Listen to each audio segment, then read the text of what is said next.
What you are saying is, let many voices be heard. Let the First Amendment be used by all Americans. Open up the debate process. Why are we limiting presidential debates? We don't limit weather reports. We don't limit entertainment. We don't limit sports. That was my next question. I want you are really here to bring attention to the fact that we have this corporate monopoly that's hijacked the public trust of the debates. Can you speak with your particular expertise at that, being locked out of debates that you were invited to? Even though national poll after national poll from 2000 wanted me on the debates, Buchanan on the debates, they want more people on the stage than, two major candidates that are basically spouting the same old slogans that they spouted weeks before on the campaign trail. They're not really debates. They're parallel interviews. And the Debate Commission is a private company created 21 years ago to get rid of the League of Women Voters, which sponsored debates, controlled by the Republican Democratic Party. To this day, they pick the format of the debate. They pick the reporters who will ask the questions. And naturally, they know how to pick them. Well, it seems they're more scared of letting a third party or an individual like yourself, who has the gravitas and the history, to really challenge them in, because more than ever, the two-party system is under threat. They know the people are wising up to them, so there's no way they can let Ralph Nader in there, because if they did, you could capture the minds of the people and capture their attention and their imagination, and then we could actually get some change in this country. Nader Gonzalez were on the three major presidential debates, Alex. It would be a three-way race. The CNN poll has us at 6%. We would go up quite rapidly with tens of millions of people finding out that we're actually running, finding out what we're running on, finding out that our rhetoric is based on a record of challenging the big boys for 40 years for the health, safety, and economic well-being of the American people. That's the Nader Gonzalez ticket, and that's the theme of our super rally during the Democratic National Convention week in Denver. And that is coming up tonight. I only have two final questions. I'd like you to give out your website, different campaign information, and tell us about the incredible super rally tonight with yourself and, of course, Matt Gonzalez, Val Kilmer.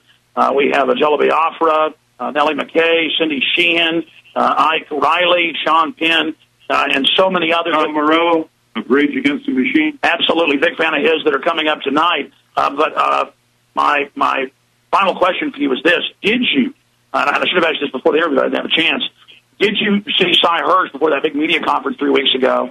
And then the New Yorker reported on, but didn't give the details, that his White House sources, we know how credible he is, said that Dick Cheney, a few months before, right after they tried to stage that event in the Strait of Hormuz between Iran and Iraq with the fake radio chatter, tried to paint up, wanted to paint up U.S. boats like Iranian blue patrol boats and have Navy SEALs, quote, have a shootout between larger U.S. naval vessels as a false flag event. A, did you hear of that? And B, what is your take on it?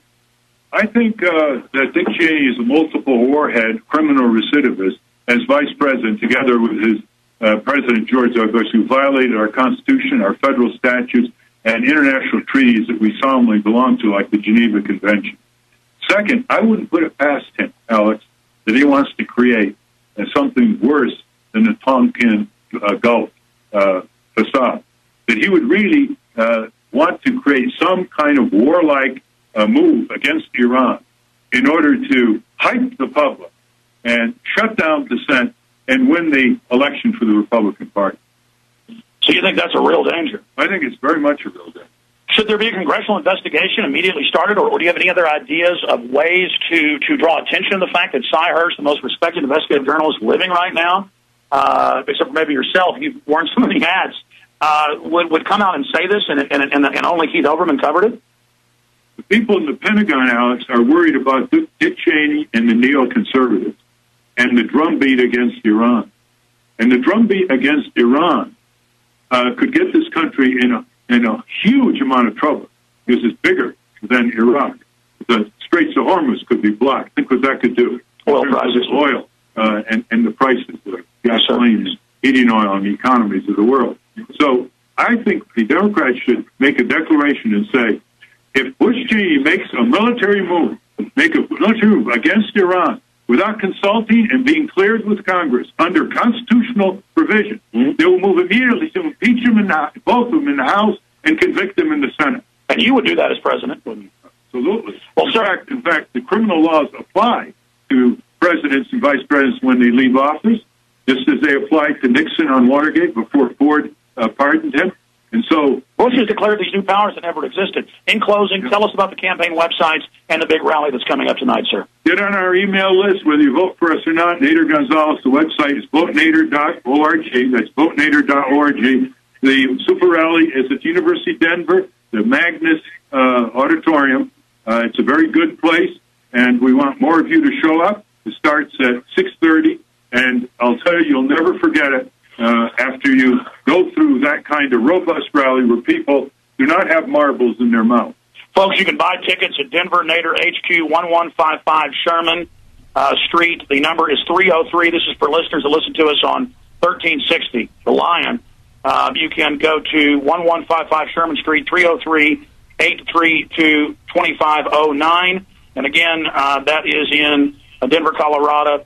Coming up this evening, going to be an amazing event, and they've invited me. I'm very honored, and I'll be there covering the live event as well. Mr. Nader, as always, thanks for spending time with us. Thank you, Alex. And for working so hard for the cause of liberty.